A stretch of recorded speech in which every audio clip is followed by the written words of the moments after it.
여러분 안녕. 오늘 주제는 구석기 시대입니다. 구석기 시대는 추웠어요.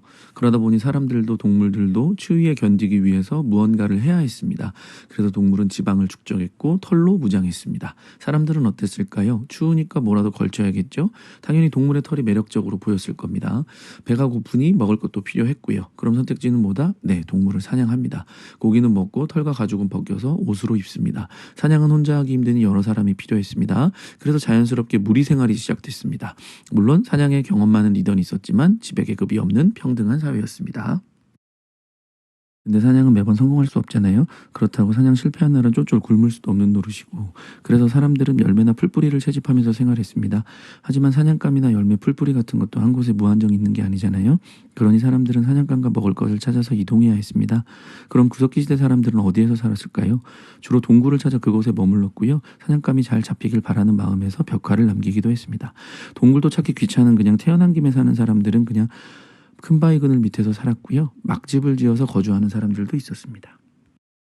구석기 사람들은 어떤 도구를 가지고 생활했을까요? 찌르개, 글개 등의 뗀석기를 사용했지만 뭐니 해도 핫템은 주먹도끼였습니다. 주먹도끼의 제작은 숙련된 장인의 기술이 필요할 만큼 첨단 공법으로 이루어진 거고요. 또한 주먹도끼는 한 가지 기능만 수행한 것이 아닙니다. 상황에 따라서 여러 목적으로 사용됐어요. 자르거나 긁거나 찢거나 이런 여러 작업을 할 수 있었고요. 사냥이나 사냥감 해체 등에 쓰인 것으로도 추정됩니다.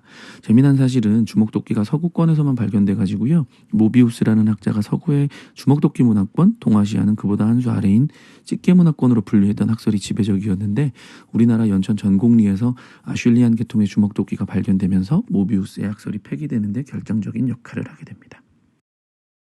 구석기 후기로 갈수록 날씨는 따뜻해집니다. 그럼 동물들도 사람들도 따뜻해지는 날씨에 적응해야 했겠죠. 본격적인 강제 다이어트가 시작됩니다.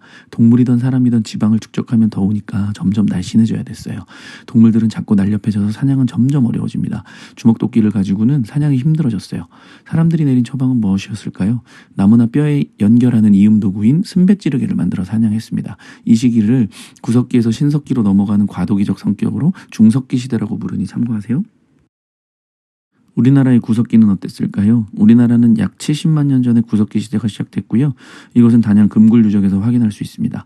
우리나라 주요 구석기 유적지는 공주 석장리, 연천 전곡리, 상원 검은모로 동굴 등이 있습니다.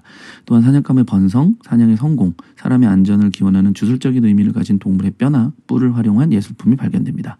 여기까지 구석기 시대 사람들의 생활 모습과 우리나라의 구석기 문화를 살펴봤습니다. 다음 주제는 신석기 시대입니다. 그럼 다음 시간에 만나요.